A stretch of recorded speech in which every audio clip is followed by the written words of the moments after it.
Contamos en este momento con la presencia de Amaya Valcárcel, que nos contará, nos relatará la importancia que ha tenido a lo largo de la historia la Iglesia y su tratamiento con las personas migradas y refugiadas.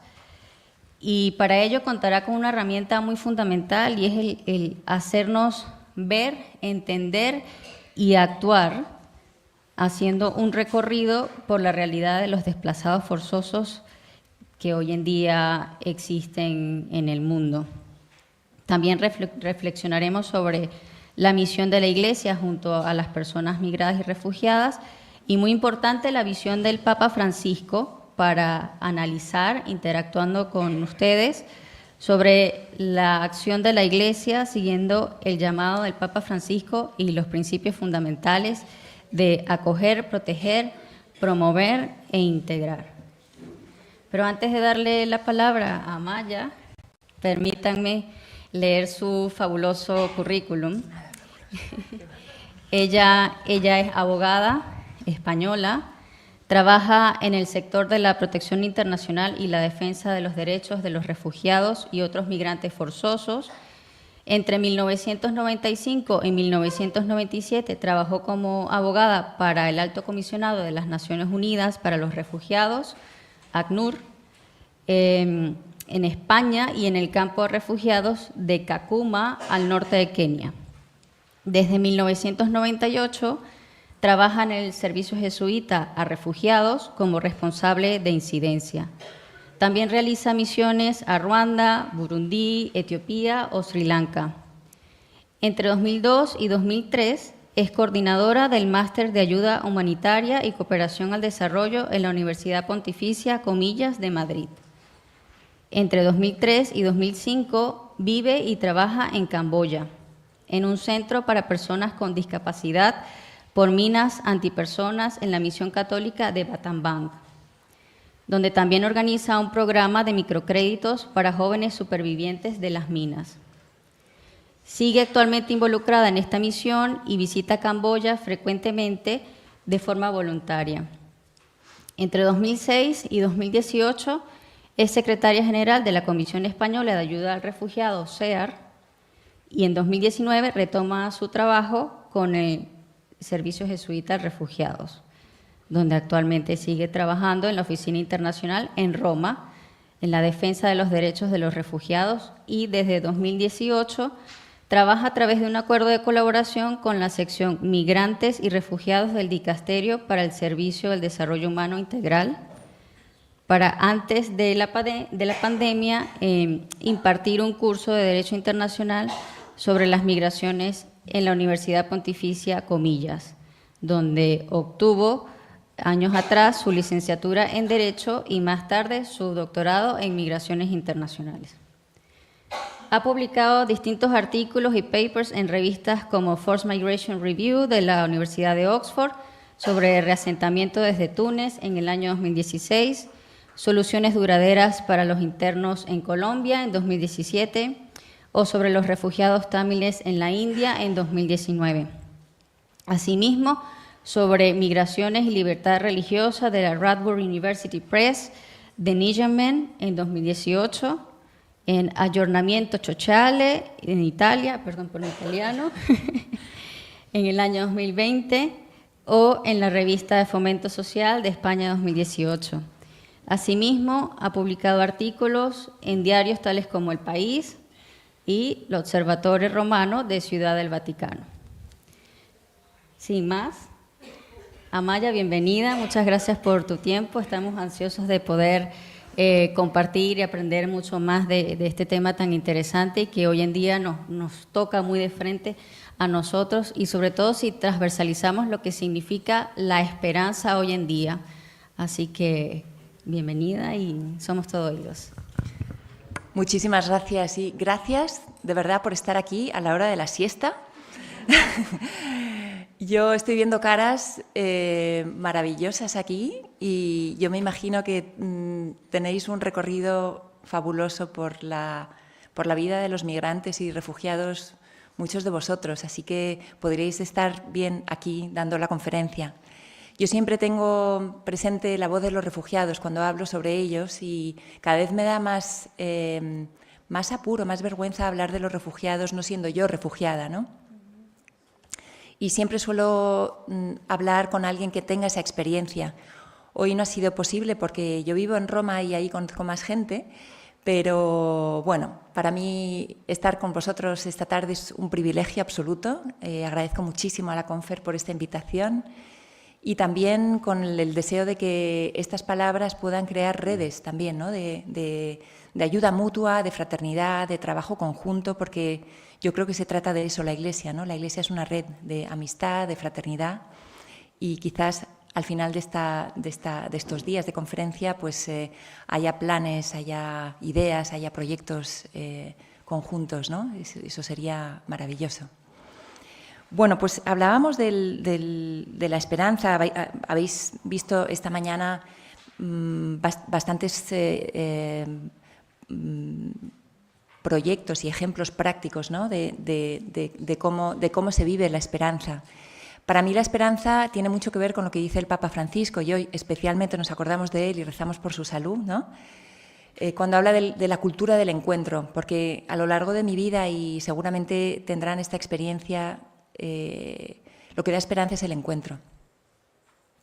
El encuentro con la gente, el encuentro con los refugiados, con las personas migrantes, el encuentro con personas que les acompañan y para mí ese encuentro ha sido crucial, ¿no? Simplemente dos ejemplos. Yo estudiaba Derecho, estudié en Comillas y en cuarto de Derecho me fui a estudiar a Roma con un Erasmus. Nunca me ha gustado mucho estudiar Derecho, la verdad. Se lo comentaba hace poco a las alumnas de mi colegio, el Mater Salvatoris, aquí. Y sí que yo he sido mucho más de experiencia, más que de currículum que ha leído ahora nuestra compañera. Mi vida ha sido más de encuentros y de experiencias. Ahí yo he avanzado mucho más que escribiendo, leyendo y estudiando, ¿no? Entonces, en Roma, ese año que estuve yo allá, me puse a trabajar de voluntaria en unos comedores que llevaba la comunidad de San Egidio, en Roma, ahí en Vía D'Andolo. Y para mí ese encuentro con la realidad fue precioso, ¿no? Yo venía también de trabajar en las cárceles aquí en Navalcarnero y en Soto del Real con el padre Garralda, en Horizontes Abiertos, pero los comedores de San Egidio para mí fue el primer encuentro con las personas migrantes y refugiadas. Y cada semana que iba hablaba con un señor de Somalia que se llamaba Ali. Y este señor siempre me hablaba de su familia allí en Somalia, de lo que era difícil y burocrático traerles a Italia, ¿no? Entonces yo pensé que quizás con mi formación jurídica podría dedicarme a eso, ¿no? Ayudar a las personas a saltar todas estas trabas burocráticas y en pos de la reunificación familiar. Y gracias a este encuentro con este señor Ali, que me acuerdo perfectamente de su cara, yo me dediqué a esto. O sea que fue gracias a él, no fue gracias a un máster, no fue gracias a un doctorado que hice mucho después, no fue gracias a mis estudios, para nada, fue gracias a un encuentro, ¿no? Luego, más adelante, cuando yo me fui con ACNUR, que yo no encajé muy bien en ACNUR, yo me fui a un campo de refugiados con ellos, a Kakuma, en el norte de Kenia. Allá conocí por primera vez a unas hermanas que trabajaban con el Servicio Jesuita de Refugiados. Y estas hermanas que trabajaban en una granja de gallinas ahí en medio del desierto me inspiraron muchísimo, ¿no? Yo me enamoré de ellas y pensé que yo quería trabajar así, de igual a igual con las personas refugiadas, sin tener distancia y de una forma muy creativa, ¿no? Ellas eran expertas en piensos, se habían inventado estos piensos maravillosos y gracias a ello los refugiados podían comer huevos, podían comer carne de pollo, más de la ración que les daban cada mes el Programa Mundial de Alimentos, ¿no? Entonces, realmente estas hermanas, aparte del acompañamiento y de la amistad que tenían con los refugiados, realmente el suplemento alimenticio pues era considerable. Y gracias a este encuentro con ellas, me pasé del ACNUR, de Naciones Unidas, a trabajar con el Servicio Jesuita de Refugiados. Esto fue en el 96 y empecé a trabajar con el Servicio Jesuita a Refugiados en el 98 y desde entonces sigo caminando con ellos. Simplemente para enmarcar un poco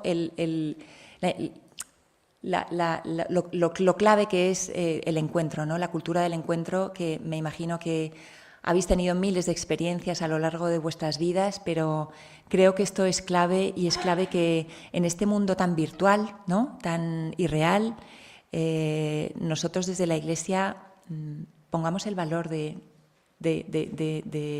la importancia del encuentro, como dice el Papa, ¿no? Bueno, pues si os parece, empezamos un poco a enmarcar esta presentación que se titula Las fronteras que desafían la esperanza, grietas y luces. Yo lo que quiero es también escucharos, o sea que al final de esta presentación, por favor, compartir vuestras experiencias, las dudas que tengáis, las preguntas, y podamos tener un poco de interacción, ¿no? Yo tengo dos objetivos, ¿no?, en esta presentación, que es entender quiénes son, por qué huyen y dónde están los refugiados y desplazados de hoy. Y también actuar, ¿no?, cómo puede interpelar a nuestra misión.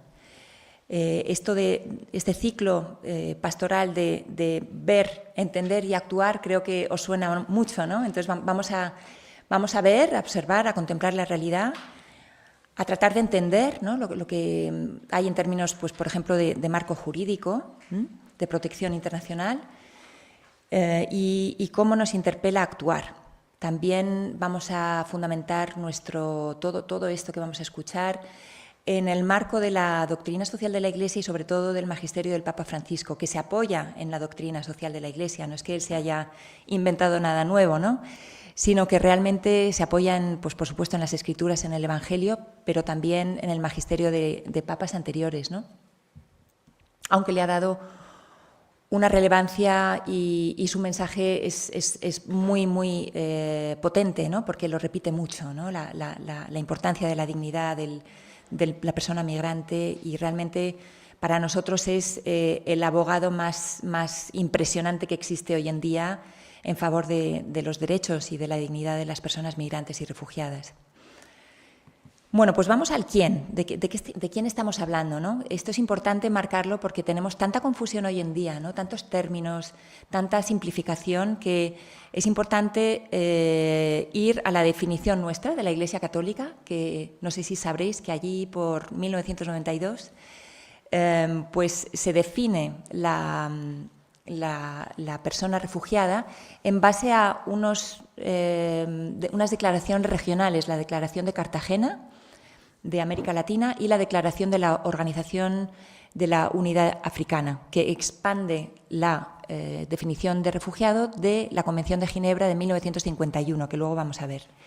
La definición de la Iglesia es la definición de refugiado de facto, ¿vale?, que incluye a las víctimas de conflictos armados generalizados, o sea, no es una persecución individual solamente, sino que son víctimas de conflictos generalizados, como puede ser Ucrania ahora mismo,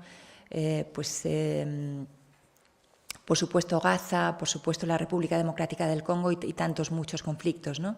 No es solamente por persecución individual. Políticas económicas erróneas, desastres naturales, o sea que ya vamos viendo cómo la Iglesia es pionera, ¿no?, en definir todo lo que son las cuestiones medioambientales.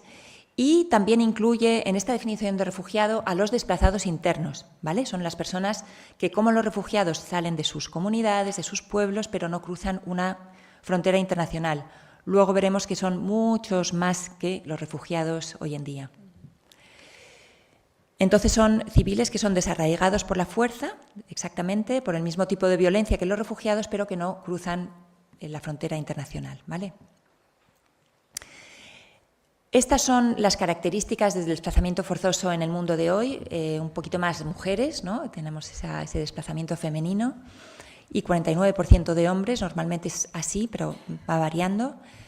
Si vamos a un campo de refugiados, que seguramente muchas de vosotras conocéis, los campos de refugiados hay muchas mujeres, muchos niños, muchos jóvenes, y los hombres, bueno, pues es un poco complicado porque el rol social se ha destruido, ¿no? El hombre ya no tiene ese rol de traer la comida a casa, pues porque está ya Naciones Unidas repartiendo la comida, muchos hombres se han ido a luchar, muchos hombres han sido reclutados y entonces hay mucha más presencia femenina. Ahora hay cada vez más refugiados en zonas urbanas, o sea, la imagen característica del campo de refugiados está variando hacia cada vez más refugiados en zonas urbanas. Y esto, como sabéis, pues tiene sus retos, ¿no? Las personas refugiadas están más escondidas, tienen más miedo a las redadas policiales. Estamos pensando ahora en Estados Unidos, ¿no? Tantas redadas, ¿no? La situación tan horrible, ¿no? Pero también en lugares como Bangkok, como Nairobi, hay esta presencia de refugiados urbanos que, bueno, desde el Servicio Jesuita de Refugiados nosotros trabajamos mucho en las ciudades y hay veces que es más complicado porque están más dispersos, están más escondidos y bueno, y tienen más miedo a veces, ¿no? Por estas redadas, por la falta de documentación. Este es el promedio, más o menos, de los años en el exilio, más o menos 17 años, ¿vale? Como sabéis, hay refugiados que llevan 30, 40 o más años en campos de refugiados. Pensamos en los palestinos, en los saharauis, en muchísimos birmanos, ¿no? Gente de Myanmar que escapó allá por los años 80. Ahora hay nuevos refugiados de Myanmar y de Palestina seguramente, pero ya en los años 80, 90, en toda la frontera de Tailandia con Myanmar está lleno de campos de refugiados, ¿no?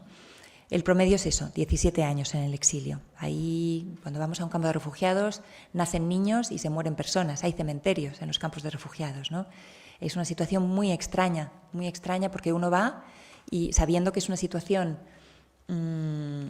pasajera, en principio, muchas veces se expande en el tiempo, ¿no? Se expande en el tiempo.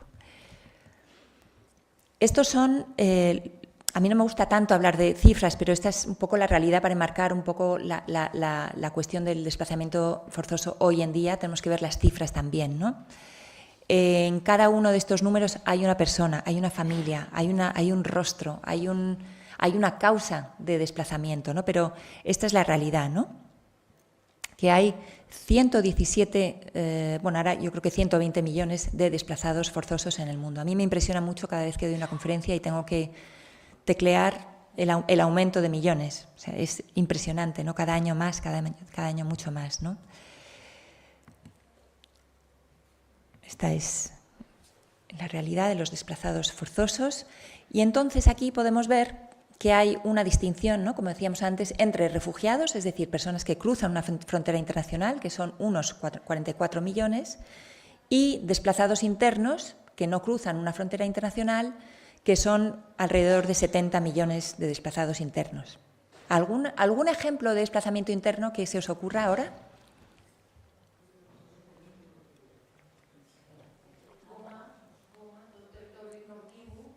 Sí, República Democrática del Congo, todo el este del Congo. Hay, como sabéis, una situación de gran violencia. El M23, este grupo rebelde, ha tomado Goma, ha tomado Bukavu y está habiendo muchísimo desplazamiento interno, ¿no? ¿Alguna otra situación?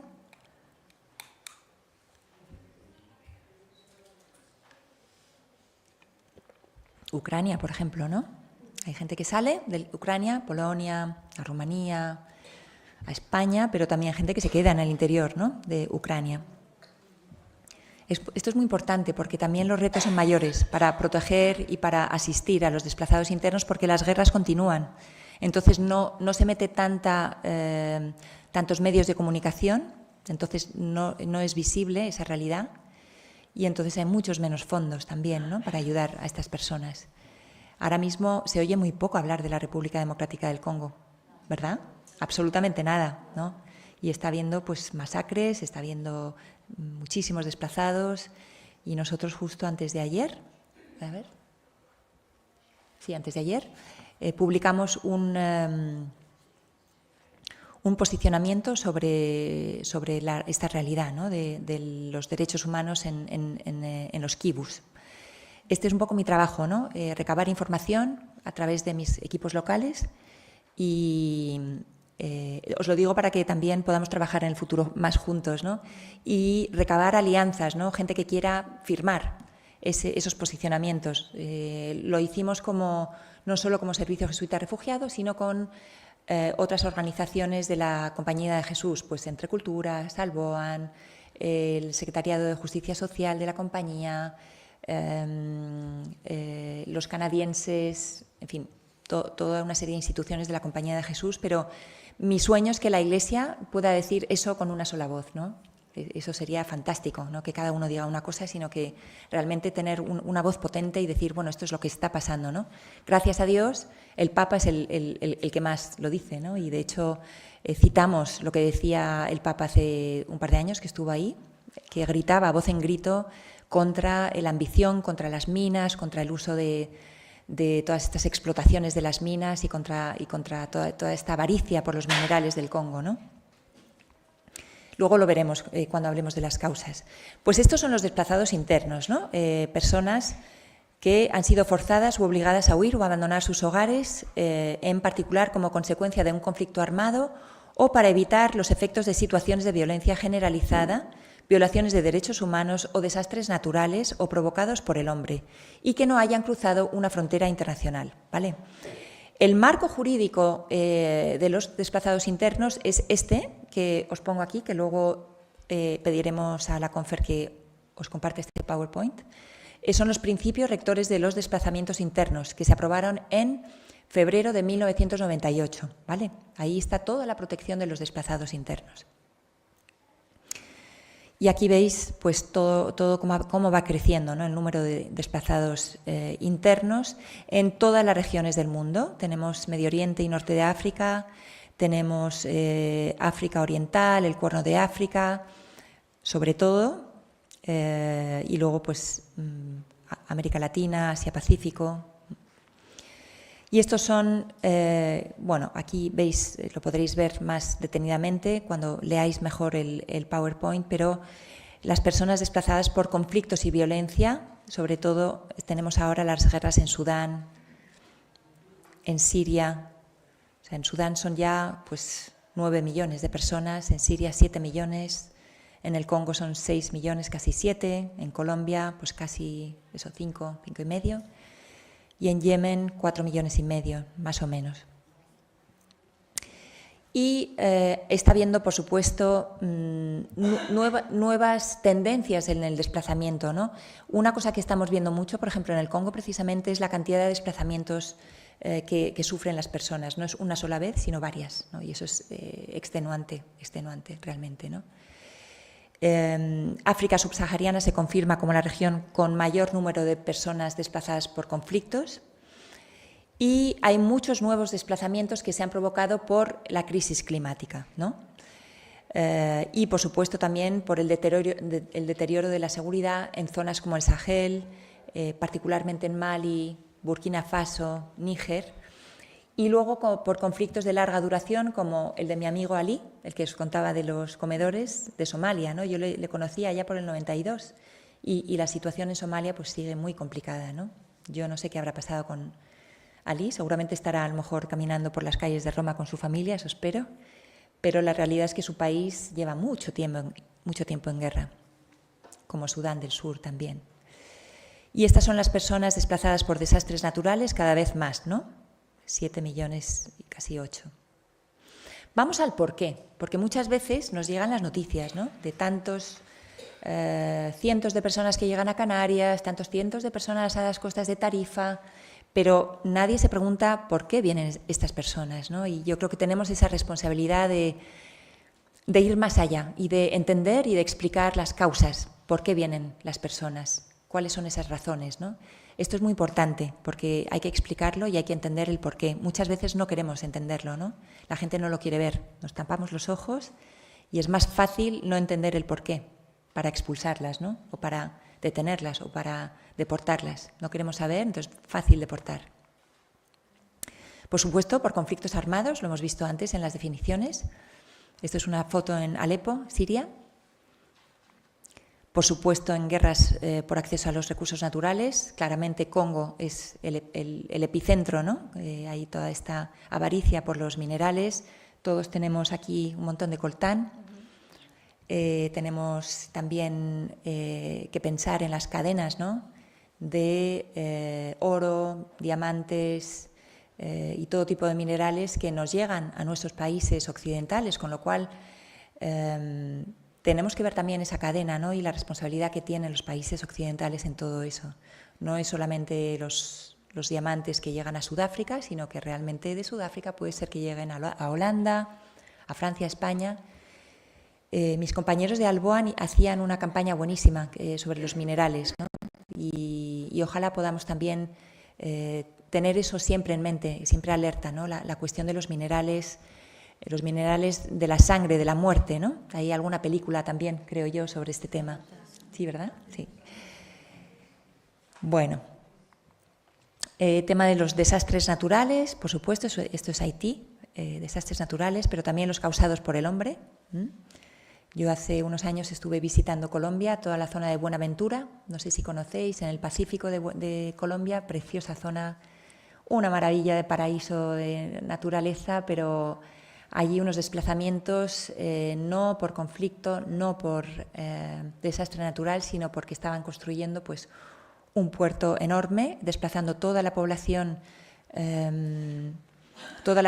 que tradicionalmente se dedicaba a la pesca al interior.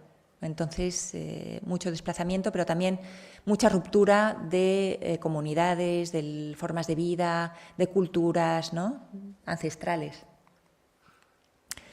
Violencia étnica, tenemos muchos recuerdos de la situación en Ruanda, pero hoy día pues, hay violencia étnica en tantísimos países, ¿no? La situación en la República Centroafricana, la situación en Sudán, pero también si vamos a la zona de Myanmar, pues es una guerra, bueno, también por minerales, pero mucho por violencia étnica, ¿no?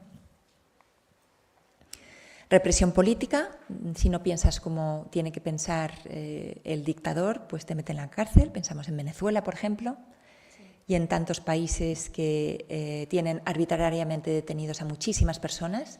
Hoy en día en Myanmar, que es una situación que yo estoy repitiendo mucho esto porque lo estoy estudiando y estoy llevando mucho esta crisis porque tengo compañeros que están allí y porque es un conflicto completamente olvidado, ¿no? Nadie habla de Myanmar, no sé si os suena este país. Muchas veces me dicen, ¿pero dónde está eso? ¿En África? En Myanmar es una brutalidad lo que está sucediendo. Yo he vivido en Camboya y nos recuerda mucho a la situación en Camboya en las épocas de Pol Pot, la brutalidad que está habiendo ahí, ¿no? Y es una represión política. Ahora mismo hay 21.000 jóvenes, sobre todo jóvenes, encarcelados arbitrariamente. Yo estoy rezando todos los días por una joven que se llama Olivia, que tiene una niña pequeña y está metida en la cárcel y simplemente salió a manifestarse hace 4 años en las calles de Yangon y bueno, pues la detuvieron junto con muchísimos jóvenes, ¿no? Que pedían la democracia en su país, que había ganado, ¿no? Las elecciones Aung San Suu Kyi y su partido político. Y como sabéis, pues el crimen organizado, el narcotráfico, provoca muchísimo desplazamiento. Muchas conocéis la situación en muchos países de Centroamérica y en Sudamérica, donde pandillas maras van a escuelas, sacan a los niños, a los jóvenes y es o matas o te matamos, tal cual, ¿no? Entonces todo eso ocasiona pues muchísimo desplazamiento hacia el norte, hacia México, hacia Estados Unidos, de familias enteras. Qué maravilla el papel que tienen las religiosas, sobre todo en todas estas regiones del mundo donde hay todos estos corredores, ¿no? De personas que van escapando de estos conflictos. Yo trabajo mucho con una red que se llama Talitha Kum, que es una red contra la trata, y admiro muchísimo a las congregaciones religiosas, comunidades que están a lo largo de toda esta ruta rescatando a las chicas de la trata, enfrentándose a grupos criminales con muchísima valentía. Nadie habla de estas hermanas, nadie habla de la labor que hacen, pero realmente es increíble, ¿no? Realmente es construir el reino de los cielos, porque es justicia, es esperanza, es paz y bueno, y es fraternidad, ¿no? Y realmente admirable. Y por supuesto, pues pobreza extrema. La pobreza extrema, lo sabemos, empuja a muchísimas personas a buscar una educación mejor para sus hijos, legítimamente, un trabajo para sustentar a sus familias en su país de origen y en el país de destino. Y todo esto no aparece en la Convención de Ginebra, pero es una causa de desplazamiento, ¿no? Pero claro, como sabemos, son situaciones muy complejas. Nos tenemos que alejar de todo lo que sea simplismo, recetas simples, eslogans y todo lo que estamos viendo últimamente que está pasando en Estados Unidos, ¿no? Porque no hay recetas simples, son situaciones bien complejas, las causas son muy complejas, no son a lo mejor una causa, sino varias a la vez. Pueden ser falta de acceso a la educación, pueden ser diferencias culturales y religiosas, a la vez que falta de acceso a oportunidades laborales o crisis climática, ¿no? Lo sabemos bien que puede ser un compendio de causas y sobre todo cada familia, cada persona tiene una causa distinta, pero hay que conocerlo y hay que analizarlo y hay que estudiarlo y hay que publicar. ¿Eh? Tú que eres académica, es súper importante publicar y hablar en las redes de esto. Y bueno, vamos a hacer un recorrido así un poco rápido, porque muchas de vosotros conocéis ya, pues por dónde hay grietas y luces de esperanza, ¿vale? Aquí están los refugiados, estas son las zonas, ejemplos, y 73% de los desplazados proceden de 5 países, ¿no? De Venezuela, de Siria, de Sudán, de Afganistán y de Ucrania, ¿vale? Los países de acogida hoy en día, pues Irán, Turquía, Colombia, Alemania o Uganda.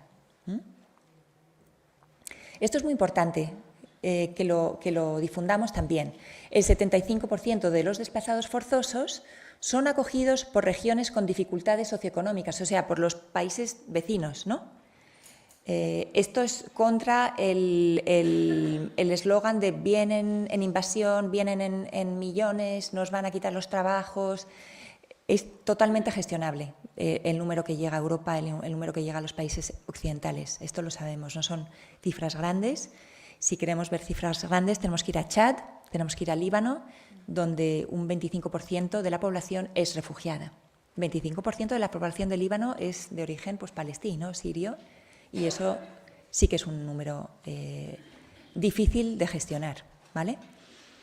Entonces, si nos vamos a Asia, yo creo que hay 2 focos principales que son Afganistán y Myanmar, ¿vale? Afganistán, sabemos perfectamente lo que pasó con el golpe de Estado, los talibanes, la situación de las mujeres horrible, pero Myanmar también es una situación realmente muy complicada por lo que os he dicho de brutalidad de la junta militar contra todas las grupos que se llaman grupos populares étnicos, ¿no? Que se han unido entre ellos para luchar contra la junta militar.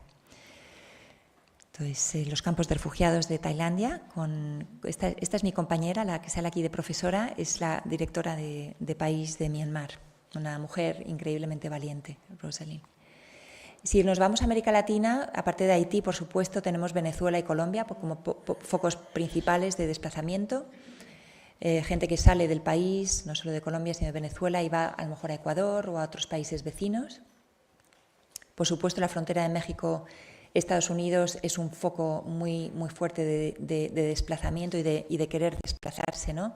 Aunque más y más difícil cada vez. Esta frontera donde está bueno, toda la zona de Arizona y de Nogales, Sonora, en la zona de México. Y en Europa, no solamente lo que oímos sobre Ucrania, sino que siguen llegando muchos refugiados a Grecia, por ejemplo, ¿no?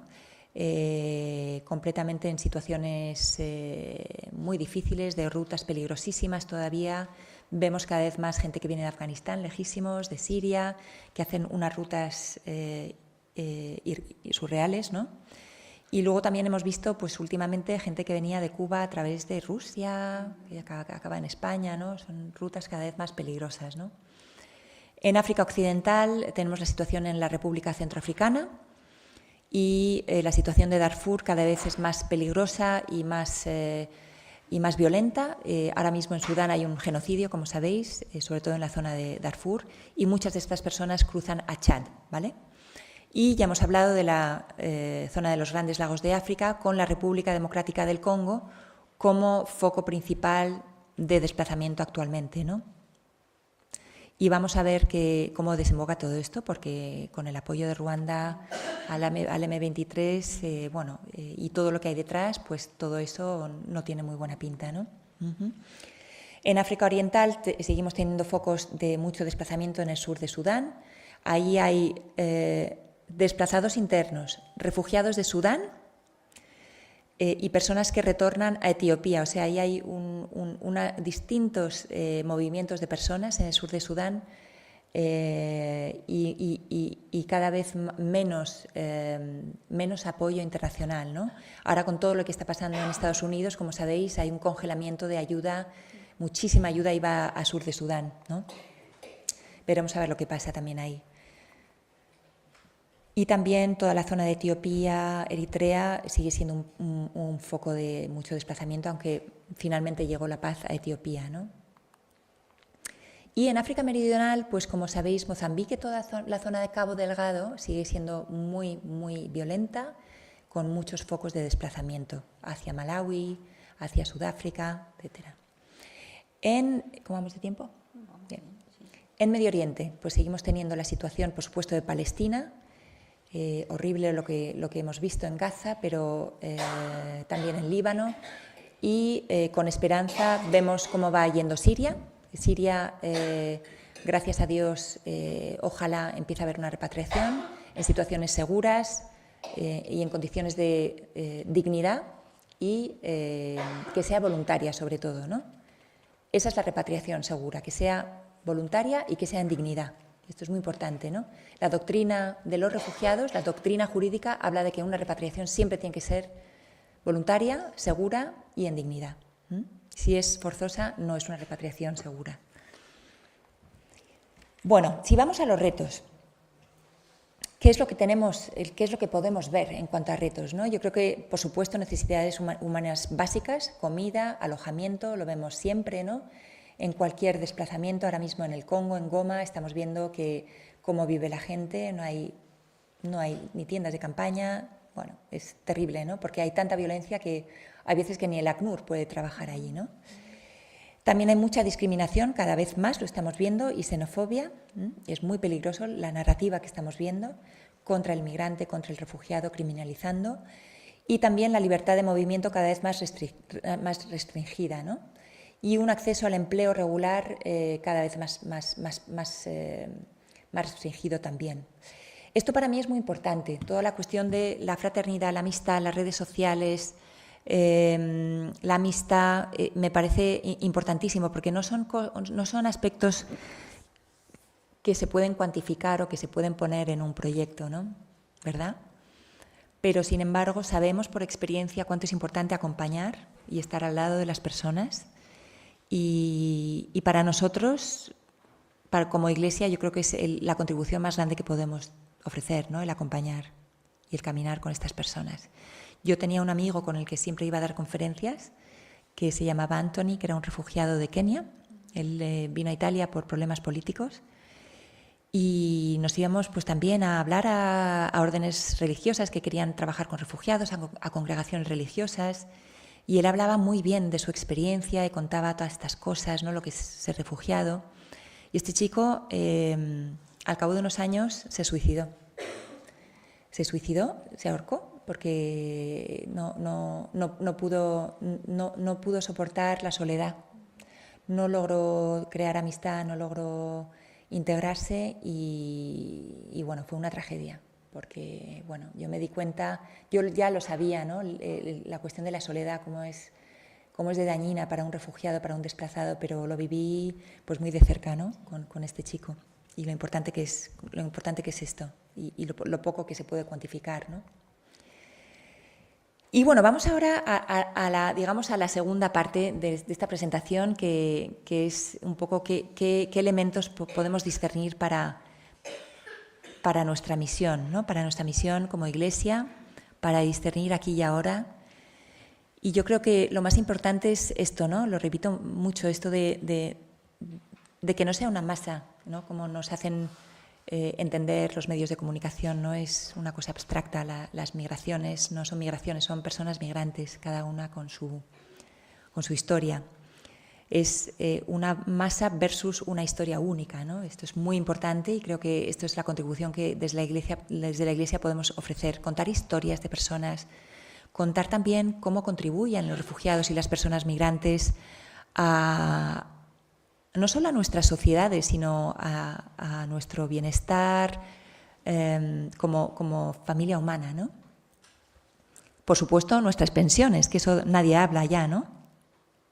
¿Verdad? No se habla de la importancia de las migraciones para el sustento del estado de bienestar, porque aquí solamente se habla 4 años, ¿no? Como las elecciones solamente van a 4 años, los políticos no hablan de todo el aspecto demográfico, ¿no? Que es tan importante, y de cómo todo el sistema de pensiones se puede sustentar gracias al trabajo de las personas migrantes, ¿verdad? Entonces, la contribución de los migrantes, no solo en términos, por supuesto, económicos, pero más todavía de riqueza cultural, social, todo lo que nos traen también de riqueza espiritual, ¿no? Tenemos esa experiencia de todo lo que han vivido, de toda la resiliencia que tienen y de cómo espiritualmente, pues, desde luego viven el Evangelio a pelo, ¿no? Y nos pueden enseñar mucho. También entender una lectura y una perspectiva negativa y solo desde un punto de vista de guerras, violencia y tal, a una lectura mucho más humana y de lo que el Papa dice de que realmente traen un tesoro, ¿no? Un tesoro escondido a veces. Y yo creo que es importantísimo esto, ¿no? Tenemos todos la experiencia de cómo es importante escuchar, para entender cómo mejor podemos contribuir y cómo podemos promover a la persona migrante y refugiada, ¿no? Porque ellos tienen sus propias ideas. Muchas veces nosotros fabricamos ideas, proyectos de cómo poderles ayudar, pero ellos tienen que estar en primera persona y protagonistas de esta ayuda, ¿no? Esta es la hermana Inés, que es una esclava del Sagrado Corazón, y esta foto es en Goma, precisamente, en los campos de allá del Kivu. Y para mí este tipo de amistad, de fraternidad, para entender mejor las necesidades reales, ¿no? Las aspiraciones, las esperanzas, los sueños de los refugiados. Que también para nosotros es importante no solamente los programas, los proyectos, sino cómo podemos construir comunidad. Eso es importantísimo, ¿no? Y creo que esta es la contribución de la Iglesia, siempre lo dice el Papa, ¿no? Cómo construir comunidades y cómo compartir el camino de la fe. Creo que los refugiados, como he dicho, nos pueden ayudar a caminar en la fe. Y ya lo último es un poco compartir la doctrina un poco y el magisterio, las enseñanzas de nuestro Papa, ¿no? Yo he tenido el privilegio, como hemos dicho antes, desde el 2018 trabajar con el Dicasterio para el Servicio del Desarrollo Humano Integral, y lo que he visto es la riqueza enorme de la Iglesia Universal. O sea, allí, en el trabajo con el Dicasterio, lo que hemos hecho es, en todos estos años, escuchar a todas las conferencias episcopales del mundo y lo que hemos hecho es recabar toda la buena experiencia de las iglesias locales, conferencias episcopales, órdenes religiosas, congregaciones, organizaciones católicas, sobre distintos aspectos de las migraciones. Entonces hemos hecho documentos magníficos que podéis utilizar vosotros y que ahora os enseñaré en los recursos que he preparado, sobre desplazados internos. O sea, son recomendaciones en base a la experiencia de las iglesias locales que trabajan con los desplazados internos, que se ofrecen a las iglesias locales y a toda la Iglesia Universal, ¿vale? Entonces, es toda la experiencia de la Iglesia para la Iglesia y para todas las personas de buena voluntad.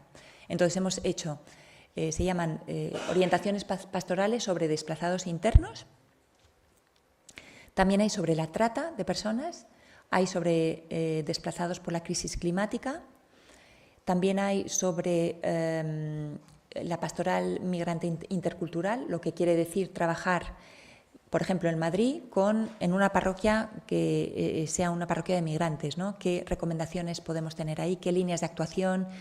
¿Qué buenas prácticas utilizar? Entonces, todo esto es una riqueza enorme, ¿vale? Que podemos realmente utilizar todos. Entonces, estas directrices pastorales sobre desplazados internos es ofrecer sugerencias y directrices para la acción basadas en los 4 verbos que utiliza el Papa Francisco siempre, ¿no? Que son acoger, proteger, integrar y promover, ¿vale? y describen la misión de la Iglesia hacia todos aquellos que viven en las periferias existenciales. Y esta es la página web donde podéis encontrar estas orientaciones pastorales, ¿vale? Bueno, a mí me encanta acabar un poco con este pensamiento. Yo estoy muy unida a la comunidad de Taizé, que, como sabéis, es una comunidad ecuménica. Allí los hermanos son hermanos contemplativos, son monjes de distintas tradiciones cristianas. Y el hermano Roger solía decir esto, ¿no? Que no son solamente los líderes de las naciones quienes construyen el mundo de mañana. Las personas más humildes pueden contribuir a lograr un futuro de paz y de confianza. Dios nos llama a hacer accesible su compasión por los seres humanos, por la forma en que vivimos. Bueno, aquí tengo unas páginas web que podéis utilizar y os doy las gracias por haberme escuchado y por vuestra paciencia. Y ahora espero escucharos a vosotros. Gracias.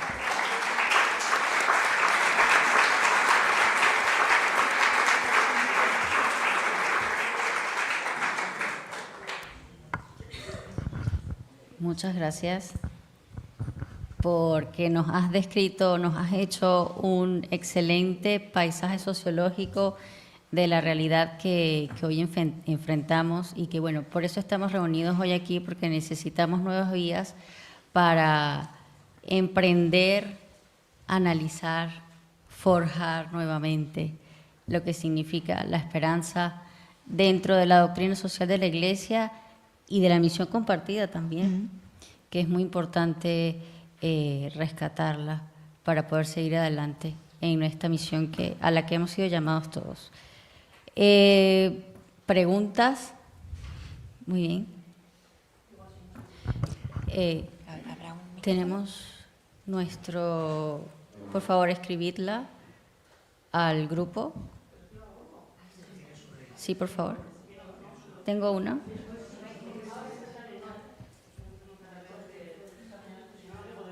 Claro, que lo diga de viva voz, ¿no? Si está aquí. A ver. Pregunta 1. Las cifras de desplazados de refugiados. ¿Cuál es la realidad de la salud mental? ¿Es un tabú y cómo se trata? Buenísima pregunta. Muchísimas gracias. Pues el tema de la salud mental es algo que cada vez está más presente.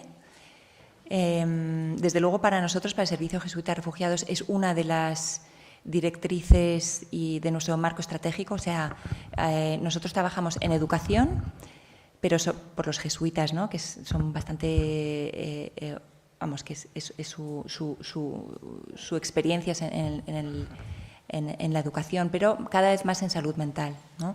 En todo lo que es el apoyo psicosocial a las personas refugiadas que han sufrido muchísimo trauma, muchísima, no solamente en el país de origen, sino en el trayecto, en las rutas tan peligrosas y muchas veces, por supuesto, al llegar al país de destino. O sea que son distintos aspectos de cómo abarcar la salud mental. Yo creo que cada vez es menos tabú y cada vez hay más proyectos de salud mental, cada vez hay más organizaciones que se dedican a esto y cada vez yo creo que necesitamos más personas competentes en esta materia. Yo hablo mucho con gente que se está preparando para estudiar en universidades o que está en universidades y quieren hacer máster o doctorado y uno de los aspectos importantes que les digo es que la salud mental es cada vez más importante, ¿no? Entonces, todos los estudios de psicología, psiquiatría, pues ayudan muchísimo. Nosotros, por ejemplo, tenemos muchísimos proyectos de salud mental. Uno, por ejemplo, es en Irak, ¿no? En Irak trabajamos con las poblaciones minoritarias que son los yazidi, que es una etnia que sufrió un genocidio allí en el 2014 y estas mujeres han sufrido de todo, ¿no? Todo tipo de vejaciones, violaciones y también los cristianos, ¿no? Son poblaciones que han sufrido muchísimo. Entonces, todo lo que es apoyo psicosocial ha sido siempre importante, pero es cada vez más importante, sí.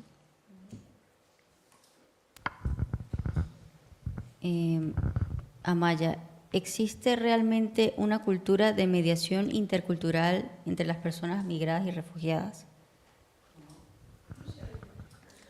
No sé. ¿Existe realmente una cultura de mediación intercultural con las personas migradas y refugiadas? Pues depende de dónde hablemos, ¿no? Yo creo que depende del contexto. Yo creo que allí depende de país a país.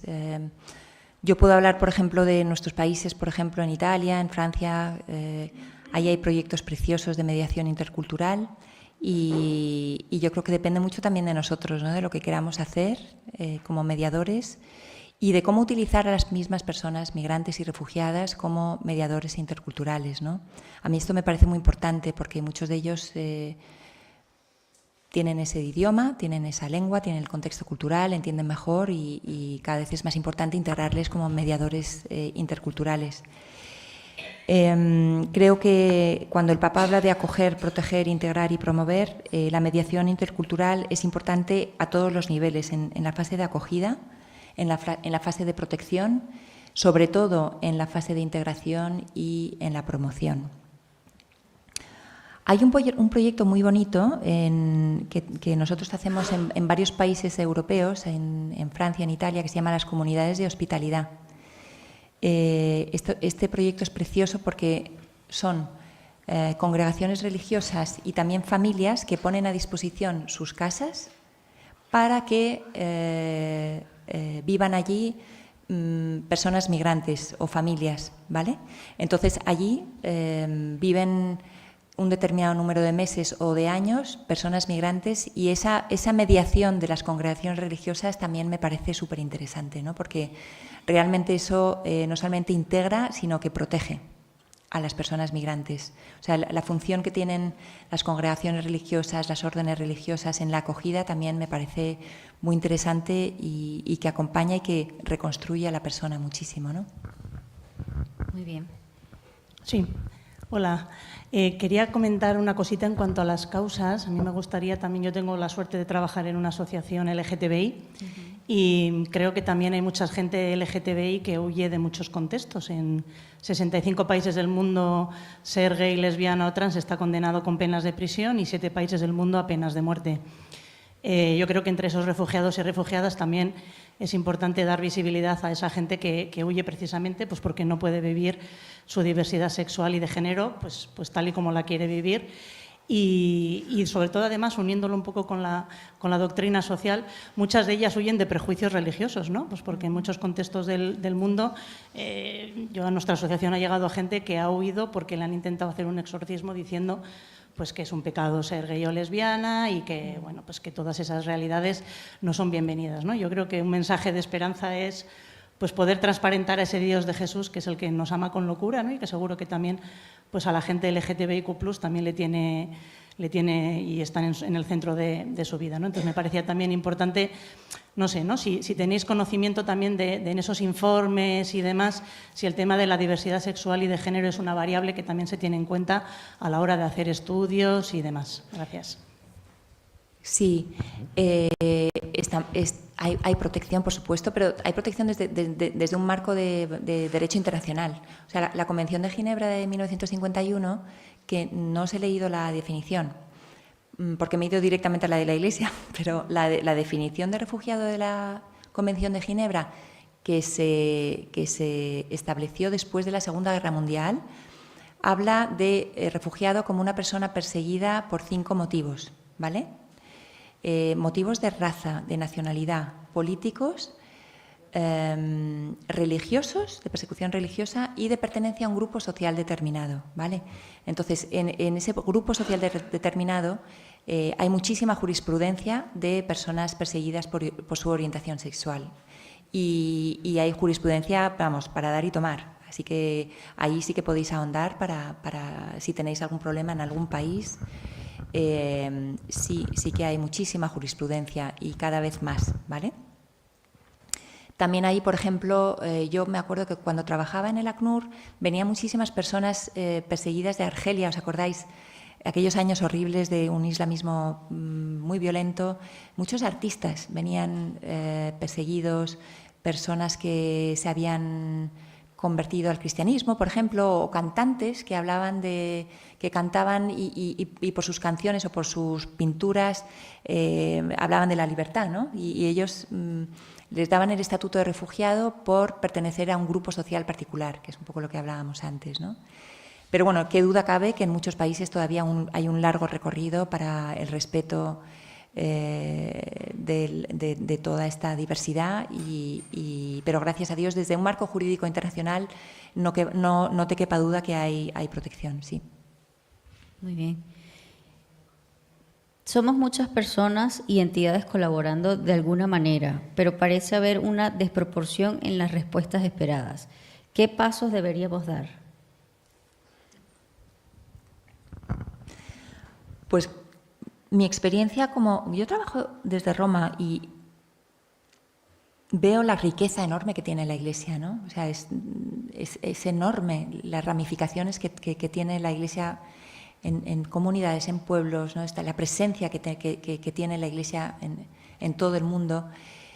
A mí me encanta ver cuando hay un trabajo más en alianza y en coordinación. O sea, yo, por ejemplo, he citado Talitha Kum como ejemplo, ¿no?, de trabajo en red, porque me parece que es ahí por donde tenemos que ir, ¿no? Cada vez más trabajar. A mí no me gusta nada todo lo que es logos y cada uno organización por aquí, organización por allá. O sea, yo creo que la potencia que tiene la Iglesia es de hablar con una voz, ¿no? Con una voz y no con 4.000 voces.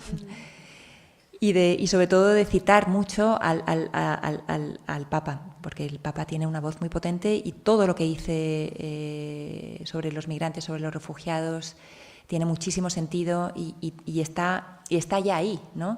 Muchas veces a mí me pone muy nerviosa porque reformulamos cosas que ya están ya dichas y valdría más la pena citar y poner ejemplos o buenas prácticas más que volver otra vez a inventar posicionamientos y cosas así, ¿no? Entonces, por un lado, yo diría trabajar en alianzas y en redes cada vez más y, por otro lado, seguir el magisterio de la Iglesia y de nuestro Papa, que es que tenemos una suerte, que es que yo no me lo creo lo que ha hecho este Papa todavía en cuestión de refugiados, migrantes. O sea, nosotros hacía años ya, una de las cosas que tratamos de hacer es abogar por una encíclica sobre migraciones, ¿no? Quisimos pedir que se escribiera una encíclica sobre migraciones y la realidad es que Fratelli Tutti es la encíclica sobre las migraciones, ¿no? Es una maravilla.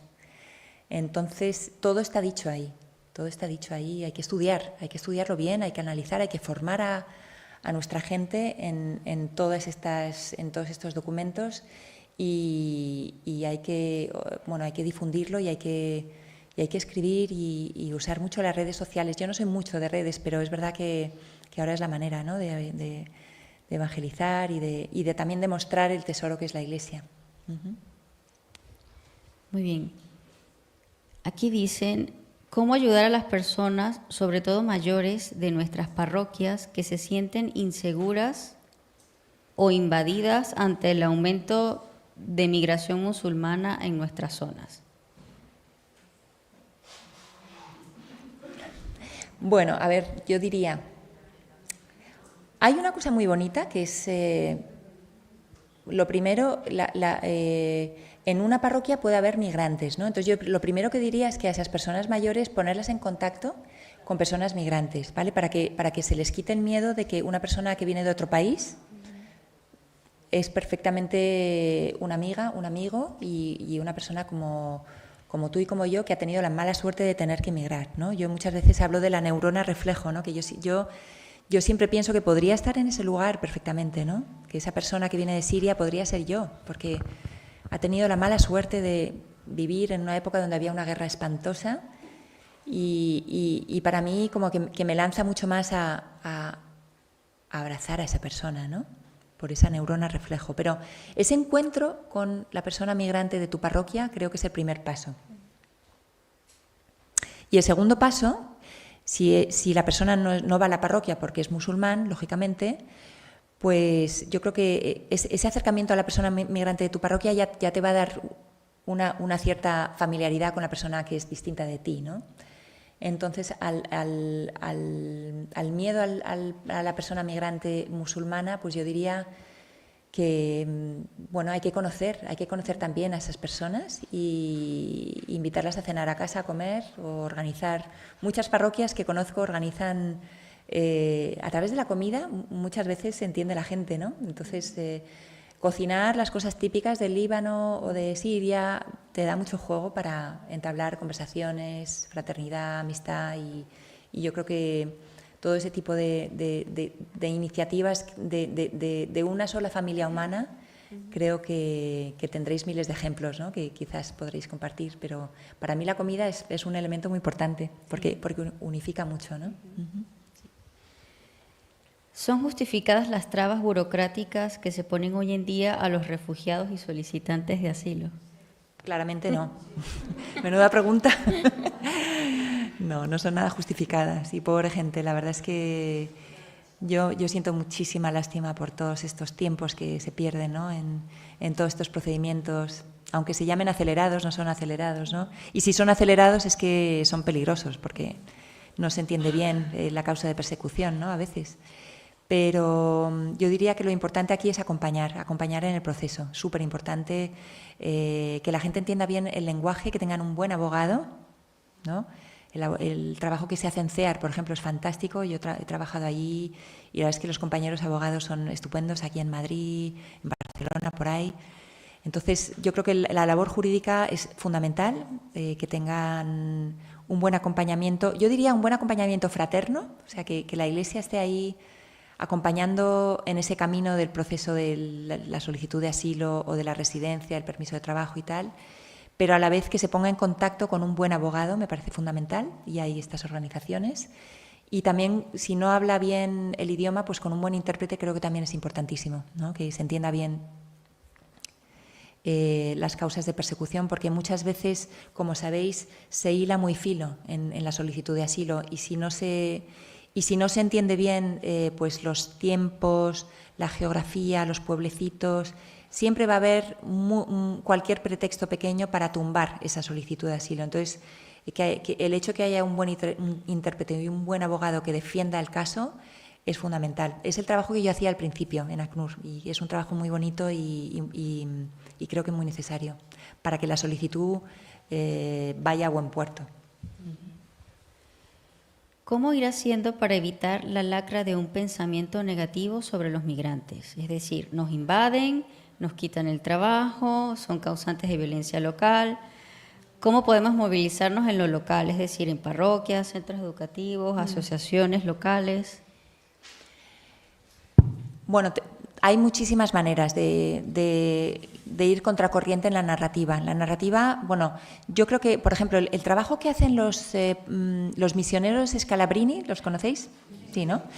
Ellos hacen una cosa fantástica que es forman a periodistas, ¿vale? Entonces, yo creo que eso es fantástico. O sea, qué gozada poder hacer un buen curso a periodistas que entiendan bien lo que es un migrante, lo que es un refugiado, todo lo que hemos visto ahora, ¿no? Si eso lo pudiéramos hacer también a nivel congregaciones, confer, lo que sea, creo que es una buenísima práctica. O sea, entablar conexiones con periodistas yo creo que es fundamental, porque ellos al final son los que escriben, sacan a la luz redes sociales, etcétera. También nosotros mismos, contar historias. Acompañamos a muchísima gente y poder contar historias es importante, pero también articularlas de una manera que se puedan difundir bien, ¿no? Si tuviéramos conexiones con periódicos o si tuviéramos una columna semanal sería fantástico, ¿no? Poder publicar, poder difundir, poder hablar en las parroquias también, ¿no? Desde las homilías, púlpito, etcétera. Es importante también, la gente va a la iglesia a escuchar historias de la realidad, ¿no? Y bueno, y yo creo que todos los medios que tengamos de facilitar la cultura del encuentro, al final yo creo que es lo más potente, lo que hemos venido diciendo desde el principio, ¿no? Yo creo que por mucho que nosotros leamos un artículo o redes sociales y tal, si somos facilitadores de esa cultura del encuentro, yo creo que eso es lo máximo que podemos hacer, ¿no? Que los niños en las escuelas, que los chicos jóvenes tengan esos encuentros es fundamental. En Roma tenemos con nuestro Servicio Jesuita a Refugiados un proyecto muy bonito también que se llama Finestre, que en italiano quiere decir ventana, que es vamos a las escuelas y, bueno, van a las escuelas mis compañeros y van con un refugiado o refugiada que cuenta a los chavales su historia, ¿vale? Entonces, ese encuentro y ese escuchar las historias de los refugiados, claro, es que van sembrando semillas de entender, ¿no? Lo que es eso. Y yo me acuerdo cuando yo era pequeña, todas esas semillas se me quedaban a mí, ¿no? Yo me acuerdo que no venían a mi escuela refugiados, pero yo me acuerdo que vino un jesuita que era hermano de una religiosa de mi colegio, del Mater Salvatoris, que era misionero en la India. Y a mí ese hombre, yo de que tenía 7 o 8 años, dije, uy, qué interesante, esto de la India. Me parecía apasionante, pero son semillas que uno puede ir sembrando en las escuelas, ¿no? También. Pero todo lo que sea facilitar ese encuentro creo que es una responsabilidad que tenemos como Iglesia enorme. Muy bien. Por aquí preguntan, si ofrecemos nuestra casa para hospitalidad a personas migrantes, ¿es posible contar con el apoyo del Servicio Jesuita de Refugiados? Depende de dónde, porque aquí en España no hay Servicio Jesuita a Refugiados, hay Servicio Jesuita a Migrantes, ¿vale? Y sé que hay comunidades de hospitalidad también, o sea que habría que hablar con los jesuitas de aquí y seguramente sería fantástico ofrecer la casa y hablar con ellos, porque eso es la mejor manera de entender todo. Yo creo. Yo la verdad es que he tenido la suerte de que mi casa esté abierta y yo tengo 2 niñas, adolescentes ahora, de 15 y 17. Y desde que eran pequeñitas, con mi marido, que es también muy abierto a todas estas realidades, pues hemos acogido a chicas refugiadas. Y eso ha sido para mis niñas, yo creo que lo mejor que les hemos podido dar, mucho más que un colegio y cualquier extraescolar. O sea, ya cuando ellas oyen hablar de Siria saben lo que es, porque han tenido a Claudia y a Caroline, que eran 2 chicas, son hermanas sirias en nuestra casa, cuando saben lo que es el Yemen, porque ha estado una chica de Yemen. Vino también una mujer de Mauritania que había tenido muchos problemas. Hemos tenido a Wael, que es de Siria, de Alepo, que ha perdido toda su familia, pero que era como nosotros, o sea, él tenía una fábrica textil, era una persona que tenía, su padre, unas empresas, ¿no? O sea, que somos hermanos, ¿no? Al final, y abrir la casa yo creo que es lo más bonito que podemos hacer. La casa, la familia, la congregación, la parroquia, la orden, tenemos capacidad. Y es que es un tesoro. O sea, no hay que verlo como una carga, es que es un tesoro que nos trae mucho aprendizaje y mucho evangelio ahí. Sí. ¿Qué opinión tenéis en vuestra organización sobre las congregaciones que en nuestro país participan en los programas de protección internacional del Ministerio? Las congregaciones que participan en los programas de protección internacional del Ministerio. Pues la verdad es que no conozco muy bien, ahora mismo no sé a qué te refieres, pero si se colabora a nivel de ministerial para que haya más protección internacional, me parece fantástico. O sea, todo lo que sea que las congregaciones aporten a una mayor protección, si es así, me parece impresionante. Yo quería hablar también en esta línea de una iniciativa fantástica de protección también, que se creó en Italia, pero que ahora hay en varios países de Europa, que son los corredores humanitarios. ¿Os suena, no?